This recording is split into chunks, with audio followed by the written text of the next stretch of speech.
କାଳିଆର ସୁନାବେଶ। ଜୀବନର 25 ବର୍ଷ ଭିତରେ ଏଥର ପ୍ରଥମ ଥର ମୋତେ କାଳିଆର ସୁନାବେଶ ଦେଖିବାର ସୁଯୋଗ ମିଳିଥିଲା। ଡାକିଥିଲା ସେ ମୋତେ। 2 ମାସ ଆଗରୁ ସବୁ ପ୍ଲାନିଂ କରିକି ରଖିଥିଲି। ଟ୍ରେନର ଟିକେଟ୍, ରୁମ୍ ବୁକିଂସ୍, କେଉଁଦିନ ଯିବି, କ'ଣ କରିବି, ଶାଢ଼ୀ ପିନ୍ଧିକି ଯିବି, କେତେ କ'ଣ। ରାତି ଅନିଦ୍ରା ହେଇ ଟ୍ରେନରେ ଯିବାଠୁ ଆରମ୍ଭ କରିକି ଖାଲି ପାଦରେ ବଡ଼ ଦାଣ୍ଡରେ 10-12 କିଲୋମିଟର ଚାଲିବାଠୁ ନେଇକି ସେ ଭିଡ଼ ଭିତରେ ଅଣନିଶ୍ୱାସୀ ହେଇଯିବା ପର୍ଯ୍ୟନ୍ତ।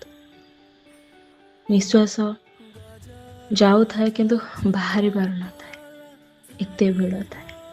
ତଥାପି ଯେବେ ମୁଁ ତା ଆଗରେ ପହଞ୍ଚିଗଲି, ତା ସେଇ ଆଖି ଯୋଡ଼ିକ ମୋତେ ମୁଗ୍ଧ କରିନେଲା।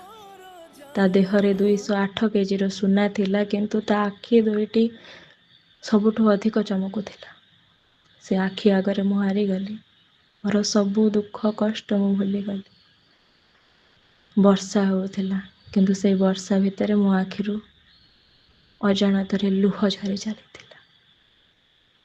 ଖୁସିର ଲୁହ, ଦୁଃଖର ଲୁହ, କଷ୍ଟର ଲୁହ, ସେ କାଳିଆ ପାଇଁ।